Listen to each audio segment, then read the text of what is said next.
말기야 11장 말씀 통해서 하나님이 들어 쓰시는 일꾼이라는 제목으로 같이 이제 은혜 나누겠습니다. 하나님은 역사의 주인이십니다. 우리 개인의 역사도 또 한 나라의 역사도 제국의 역사도 하나님이 주인이시고 하나님이 때를 따라 사람을 들어서 사용하시고 그 역사를 이끌어 가십니다. 오늘 여기 본장에 나오는 여호야다도 그런 사람입니다. 여호야다라는 말은 여호와가 아신다, 하나님이 아신다 그런 뜻인데요. 여호야다는 요아스 왕의 고모부이자 신실한 예루살렘 성전의 대제사장이었습니다. 그런 유다 왕 아하시야가 죽은 후 왕의 일족을 멸하고 이 왕권을 행사한 아달랴 시대의 경건한 대제사장이었습니다. 이때 여호야다의 아내는 아달랴가 왕의 일족을 멸할 당시에 어린 요아스 왕자를 성전 내에 숨김으로써 순수한 이 다윗 가문의 혈통을 보존하는데 공헌을 했습니다. 자, 2절 말씀 보겠습니다. 요람 왕의 딸 아하시야의 누이 여호세바가 아하시야의 아들 요아스를 왕자들이 죽임을 당하는 중에서 빼내어 그와 그의 유모를 침실에 숨겨 아달랴를 피하여 죽임을 당하지 아니하게 한지라. 그리고 여호야다는 이 불의하게 왕권을 찬탈한 이 아달랴를 살해해서 요아스를 왕으로 세울 것을 이제 계획하고 은의병들을 동원해서 아달랴 살해 작전을 성공하게 됩니다. 그래서 이 잘못된 왕통을 바르게 고쳐 놓았습니다. 뿐만 아니라 여호야다는 그의 생전에 이 왕을 잘 보필했고요. 또 유다 지경 내에서 바알 숭배가 아주 극성을 부렸는데 이 바알 숭배도 완전히 척결하고 요아스로 하여금 여호와 신앙에 충실하도록 그렇게 지도를 했던 인물이기도 합니다. 여호야다는 죽은 후에 생전에 그의 공적이 인정이 돼서요. 여러 왕들과 함께 다윗성에 장사되는 그러한 영광을 얻기도 했습니다. 여호야다가 죽은 후에 그의 지도를 받고 정신적인 영적인 지도를 받고 올바른 정치를 펴왔던 요아스도 타락하기 시작을 하고 마침내 여호와를 배반하기도 하고요. 또 여호야다의 아들 스가랴를 죽이는 그런 악행을 저지르기도 했습니다. 이게 역대하 24장에 이런 말씀이 또 나옵니다. 자, 오늘 우리는 이 대제사장 여호야다의 행적을 좀 살펴보도록 하겠습니다. 그의 신앙의 모습 또 인간됨의 모습들을 좀 같이 살펴보면서 은혜 나누겠습니다. 이 첫 번째 여호야다는 욕심이 없는 사람이었어요. 어떤 권력에 대한 욕심, 또 부에 대한 욕심, 권세에 대한 욕심, 그런 욕심이 없는 사람이었습니다. 4절 말씀 보겠습니다. 7째 해에 여호야다가 사람을 보내 가디 사람의 백부장들과 호위병의 백부장들을 불러들이고 여호와의 성전에 들어가서 그들과 언약을 맺고 그들에게 여호와의 성전에서 맹세하게 한 후에 왕자를 그들에게 보이고 아하시야가 죽은 후에 무력으로 이 정권을 찬탈한 게 누구냐면 아달랴입니다. 아달랴. 이 아달랴가 6년 동안 정권을 찬탈하고 온갖 폭정과 타락을 일삼았습니다. 예후가 북이스라엘에서 바알 우상을 무너뜨리는 동안에 이 아달랴 여인입니다. 여인. 근데 이 남유다에서 바알 숭배를 강요했고요. 온갖 이스라엘 백성들 다 타락으로 이끌었던 그런 여인이었습니다. 그러는 와중에 이 대제사장 여호야다의 아내의 손에 급히 숨겨졌던 어린 왕자 요아스가 이제 조용히 이제 은거하면서 앞으로 장차 감당하게 될 왕으로서의 훈련을 쌓고 있었습니다. 그 당시에 유다 백성들은 이 아달랴의 폭정에 시달려 가지고 그냥 이 화가 머리끝까지 그래서 이 학정을 견디다 못해서 거의 폭발 직전까지 간 상태였습니다. 그러니까 이 아달랴 정권이 무너지게 되는 그런 어떤 그 발화 시점까지 오게 된 것이죠. 그런데 이 아달랴 정권을 전복할 그러한 사람은 요아스가 아니었죠. 요아스는 뭐 그 당시에 한 7살 정도밖에 안 됐기 때문에 이 배후에서 뒤에서 모든 것을 다 주도한 사람이 누구냐 하면 바로 여호야다입니다. 여호야다. 이 여호야다가 대제사장이었던 여호야다가 모든 것들을 다 전권을 쥐고 이 아달랴를 전복하는 그런 일을 주도했습니다. 그러니까 요아스를 죽이고 여호야다가 요아스를 죽이고 자기가 얼마든지 왕이 돼서 왕으로서 세움을 입을 수 있는 그런 상황이었거든요. 그런데 여호야다는 그렇게 하지 않습니다. 그의 조카였던 이 요아스에게 왕권을 내주고요. 자기는 뒤에서 그 돕는 것으로 만족하게 됩니다. 그래서 여호야다가 오랫동안 하나님의 축복 가운데 이렇게 살게 됐고, 그리고 나중에 이제 다윗의 왕들만 들어가는 그 다윗의 성의 무덤에 들어가게 된 것이죠. 여러분, 신앙인이 실패하는 가장 큰 이유가 뭔지 아세요? 탐욕 때문에 그렇습니다. 탐욕. 우리가 하나님을 사랑하는 그 마음을 버리고 세상을 사랑하고 물질을 탐하고 또 세상의 쾌락을 탐하고 그리고 또 세상의 어떤 이 권력이라든지 이런 것에 탐하게 될 때 우리는 서서히 타락하기 시작을 합니다. 이 탐욕의 끝은 멸망입니다. 여호야다도 아마 이 정권을 찬탈하고 왕이 되었으면 아마 그렇게 오래 살지 못했을 거예요.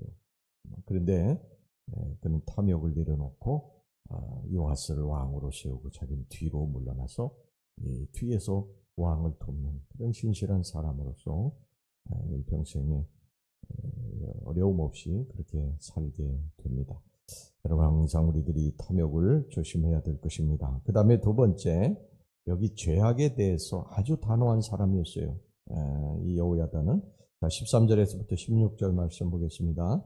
아달랴가 호위병과 백성의 소리를 듣고 여호와의 성전에 들어가 백성에게 이르러보매 왕이 규례대로 단위에 섰고 장관들과 나팔소가 왕의 곁에 모셔 섰으며 온 백성이 즐거워하며 나팔을 부는지라. 아달랴가 옷을 찢으며 외치되 반역이로다 반역이로다 하며 제사장 여호야다가 군대를 거느린 백부장들에게 명령하여 이르되 그를 대열 밖으로 몰아내라. 그를 따르는 자는 모두 칼로 죽이라 하니 제사장이 이 말은 여호와의 성전에서는 그를 죽이지 말라 함이라. 이에 그 얘기를 열어주매 그가 왕궁에 말이 다니는 길로 가다가 거기서 죽임을 당하였더라. 요아스가 왕위에 올랐지만 유다의 이 왕권을 마음대로 휘두르고 있던 아달랴가 살아있는 한 요아스는 완전한 즉위를 했다고 할 수는 없습니다. 그래서 한 나라의 왕이 둘이 존재할 수는 없는 것이죠. 그래서 이 불의한 방법으로 왕위를 찬탈한 이 아달랴와 그녀를 따르던 무리들은 마땅히 제거되어야만 했습니다. 그런데 그 당시 그 아달랴를 또 따르는 세력들도 많이 있었어요. 그래서 이 아달랴를 죽이는 것은 보통 어려운 일이 아니었습니다. 어떻게 보면 여호야다가 자기 목숨을 내걸고 이것을 주도하지 않으면 안 되는 그런 일이었는데 여호야다는 이 일을 추진하는 데 있어서요 결코 주저하지 않습니다. 죄에 대해서, 악에 대해서 단호했던 그런 사람입니다. 여러분, 우리 신앙인은요 죄에 대해서는 정말 단호해야 됩니다.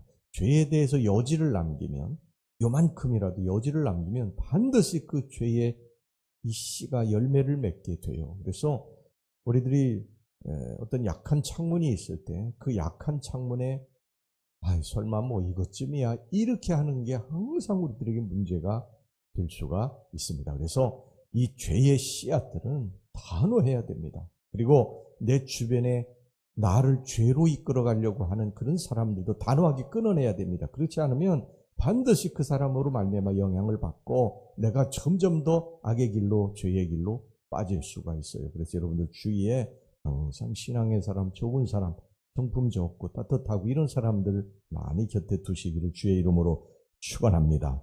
여기 신앙인은요, 다른 것에 대해서보다는 반드시 죄에 대해서는 단호하게 칼을 빼드는 그런 용기를 가져야 된다. 이것을 항상 여러분 잊지 마시기를 주의 이름으로 축원합니다.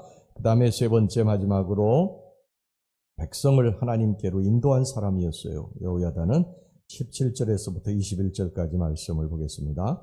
여호야다가 왕과 백성에게 여호와와 언약을 맺어 여호와의 백성이 되게 하고 왕과 백성 사이에도 언약을 세우게 하며 온 백성이 바알의 신당으로 가서 그 신당을 허물고 그 제단들과 우상들을 철저히 깨뜨리고 그 제단 앞에서 바알의 제사장 맏단을 죽이니라. 제사장이 관리들을 세워 여호와의 성전을 수직하게 하고 또 백부장들과 가릿사람과 호위병과 온 백성을 거느리고 왕을 인도하여 여호와의 성전에서 내려와 호위병의 문 길을 통하여 왕궁에 이르매 그가 왕의 왕좌에 앉으니 온 백성이 즐거워하고 온 성이 평온하더라. 아달랴를 무리가 왕궁에서 칼로 죽였더라. 요아스가 왕이 될 때 나이가 7세였더라. 이 여호야다는 이 아달랴를 죽인 후에 이제 요아스가 왕으로 옹립되지 않습니까? 왕으로 옹립됐는데 바로 왕으로다가 옹립하지 아니하고 하나님의 성전으로 데리고 가서 하나님과 언약을 맺게 하고 내가 바르게 정치하겠다. 내가 하나님 앞에서 의롭게 살겠다. 이것을 언약하게 하고 그 다음에 또 백성과 백성 사이에 언약을 맺게 합니다. 내가 하나님 앞에 부끄럽지 않은 왕으로서 이 나라를 통치하겠다. 그래서 이 여호야다가 허물어진 제단을 수칙하고요. 그리고 이 깨졌던 하나님과의 관계를 다시 회복시키고 그리고 백성과 백성 이 왕 간의 이 관계를 완전히 회복합니다. 그래서 여기 보면요. 바알의 제사장 맏단을 처형했다. 그리고 바알의 당을 회파했다고 그렇게 말씀하고 있습니다. 그 결과 백성들은 잊었던 신앙을 되찾고 자진해서 하나님께 헌신 봉사하는 아름다운 장면을 연출하기 시작을 했습니다. 여러분 우리 신앙인은요. 나 혼자만의 신앙 이것도 중요하지만 주변에 있는 사람들을 신앙으로 잘 이끄셔야 됩니다. 좀 신앙이 약한 사람들, 믿음이 없는 사람들, 그래서 교회에 이 성전에 예배드리는 것에 찾아오기를 싫어하는 사람, 이런 사람들 찾아가고 또 전화로 권면하고 그래서 하나님 성전으로 자꾸 이렇게 모시고 와서 하나님 앞에서 예배드리고 신앙생활하고 기도하고 이런 일들을 우리가 해야 됩니다. 나 혼자만 잘 믿으면 되지 그게 아니고 여러분들의 가족 중에 또 하나님을 떠나서 사는 이런 가족이 있으면요 어떻게 되든지 하나님 품으로 모셔와서 같이 하나님 앞에 예배드리고 신앙생활을 할 수 있는 그런 일을 하나님이 내게 맡기셨다. 이것을 항상 여러분 기억하시기를 바랍니다. 그래서 천국에 갈 때까지 우리가 같이 이렇게 어깨동무하고 같이 가는 거예요. 나만 천국 가면 끝 이게 아니라 내 주위에 그 사명을 맡겨주신 거예요. 이 사명을 우리가 감당해야 됩니다. 할렐루야. 이걸 감당하다가 주님 나라 가야 되는 거예요. 이거 감당하지 못하고 그냥 나만 예수 잘 믿고 천국 가고 그걸로 끝. 내 자식들이 예수를 믿든 안 믿든 내 가족이 내 남편이 예수를 믿든 안 믿든 상관없이 그렇게 가시면 안 됩니다. 이거는 하나님이 우리들에게 맡겨놓으신 사명이에요. 이 일을 잘 감당하다가 우리 주님 부르실 때 다 천국 갈 수 있는 저와 여러분들이 되시기를 주의 이름으로 축원합니다. 기도하겠습니다. 하나님 아버지, 오늘 여호야다의 신앙을 통해서 우리들의 신앙도 좀 살펴보았습니다. 여호야다는 욕심이 없는 사람이었다. 물질에 대한 욕심, 권세에 대한 욕심, 이런 욕심이 없는 사람이었다. 그리고 죄에 대해서는 아주 단호했던 사람이었고 백성을 하나님께로 인도한 신앙의 사람이었다고 말씀하고 있습니다. 하나님 아버지, 저희들도 늘 하나님 탐욕을 부리지 않게 하여 주시고 있는 것을 족한 줄로 알고 살아가는 우리 성도들이 되게 해주시기를 원합니다. 죄에 대해서는 아주 단호하게 하시고 내 주변에 나를 죄로 이끌어가는 사람은 없는지 주님 죄로 이끌어가는 사람이 단호하게 끊어버리게 하여 주시고 언제나 의를 따라 사는 신앙을 따라 사는 사람 곁에 두게 하여 주시옵소서. 아버지 하나님 앞에 우리들이 바로 서게 해주시기를 원합니다.